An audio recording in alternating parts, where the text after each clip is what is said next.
দীৰ্ঘম্যাদী এটা বজাৰ বা এটা ৰাস্তা বনাই দিয়াৰ ক্ষেত্ৰতে সেইটো সমস্যা সমাধান হৈ গ'ল। বোকাত আমি যোৱাৰ ক্ষেত্ৰত আমি যদি ৰাস্তাটো বনাই দিওঁ তো বোকা নুঠাৰ সমস্যাটো সমাধান হৈ গ'ল। বজাৰ লাগে এটা বজাৰ বনাই দিলে সেই বজাৰৰ সমস্যা সমাধান, সেনেকুৱা সমস্যা কিন্তু বানপানী নহয়। এইটো প্ৰতি বছৰে ভয়াৱহ ৰূপ লয় আৰু ইয়াৰ লগত মোকাবিলা কৰাৰ ক্ষেত্ৰত বিভিন্ন ব্যৱস্থা গ্ৰহণ কৰিছে। আজি আপুনি চাওক, যোৱা ৰাতি ইয়াতে বিভিন্ন ধাৰাসাৰ বৰষুণ দিছিলে। আজি এই অঞ্চলত যোৱা কিছু বছৰ আগত যদি আমি চিন্তা কৰোঁ, এই অঞ্চলত সেইখিনি বৰষুণত বহুখিনি পানী হ'লে হয়, কিন্তু আজি আমি ইয়াতে থিয় হৈ পেলাই আমি এইখিনি জেগা চাব পাৰিছোঁ। তো সেই ধৰণৰ ব্যৱস্থা পৰিৱৰ্তন হৈ আছে, সুন্দৰভাৱে আহিব। দীৰ্ঘম্যাদী সময় লাগিব।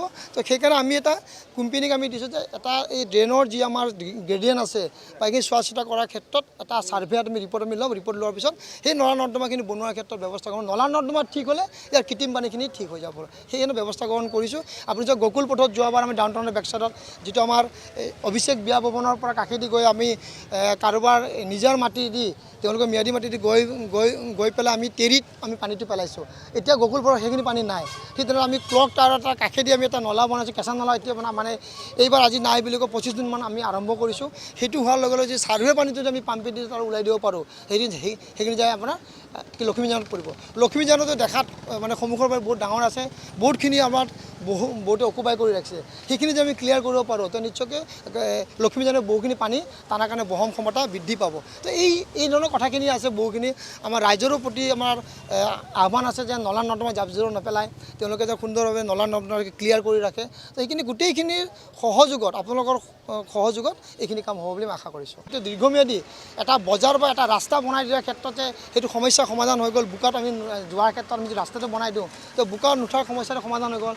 বজাৰ লাগে এটা বজাৰ বনাই দিলে সেই বজাৰৰ সমস্যা সমাধান, সেনেকুৱা সমস্যা কিন্তু বানপানী নহয়। এইটো প্ৰতি বছৰে ভয়াৱহ ৰূপ লয় আৰু ইয়াৰ লগত মোকাবিলা কৰাৰ ক্ষেত্ৰত বিভিন্ন ব্যৱস্থা গ্ৰহণ কৰিছে। আজি আপুনি চাওক, যোৱা ৰাতি ইয়াতে বিভিন্ন ধাৰাসাৰ বৰষুণ দিছিলে।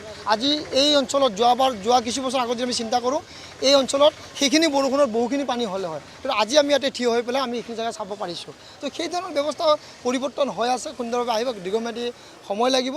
তো সেইকাৰণে আমি এটা কোম্পানীক আমি দিছোঁ যে এটা এই ড্ৰেইনৰ যি আমাৰ গ্ৰেডিয়েণ্ট আছে বা এইখিনি চোৱা চিতা কৰাৰ ক্ষেত্ৰত এটা ছাৰ্ভেত আমি ৰিপৰ্ট ল'ম। ৰিপৰ্ট লোৱাৰ পিছত সেই নলা নৰ্দমাখিনি বনোৱাৰ ক্ষেত্ৰত ব্যৱস্থা কৰোঁ। নলা নৰ্দমা ঠিক হ'লে ইয়াৰ কৃত্ৰিম পানীখিনি ঠিক হৈ যাব। সেইকাৰণে ব্যৱস্থা গ্ৰহণ কৰিছোঁ। আপুনি যে গকুল পথত যোৱাবাৰ আমি ডাউন টাউনৰ বেকচাইডত যিটো আমাৰ অভিষেক বিয়া ভৱনৰ পৰা কাষেদি গৈ আমি কাৰোবাৰ নিজৰ মাটি দি তেওঁলোকে ম্যাদী মাটি দি গৈ পেলাই আমি তেৰিত আমি পানীটো পেলাইছোঁ। এতিয়া গকুল পথত সেইখিনি পানী নাই। ঠিক তেনেদৰে আমি ক্লক টাৱাৰ এটা কাষেদি আমি এটা নলা বনাইছোঁ, কেঁচা নলা। এতিয়া মানে এইবাৰ আজি নাই বুলি কৈ 25 দিনমান আমি আৰম্ভ কৰিছোঁ। সেইটো হোৱাৰ লগে লগে যে ছাৰ্ভে পানীটো যদি আমি পাম্পেদি তাৰ ওলাই দিব পাৰোঁ, সেইখিনি যায় আপোনাৰ লক্ষ্মীজানত পৰিব। লক্ষ্মীজানতো দেখাত মানে সন্মুখৰ পৰা বহুত ডাঙৰ আছে, বহুতখিনি আমাৰ বহুতে অকুপাই কৰি ৰাখিছে। সেইখিনি যদি আমি ক্লিয়াৰ কৰিব পাৰোঁ তো নিশ্চয়কৈ লক্ষ্মীজানৰ বহুখিনি পানী টানাৰ কাৰণে বহন ক্ষমতা বৃদ্ধি পাব। তো এই ধৰণৰ কথাখিনি আছে। বহুখিনি আমাৰ ৰাইজৰো প্ৰতি আমাৰ আহ্বান আছে যে নলা নৰ্দমা জাবৰ জোথৰ নেপেলায়, তেওঁলোকে যে সুন্দৰভাৱে নলা নৰ্দমা ক্লিয়াৰ কৰি ৰাখে।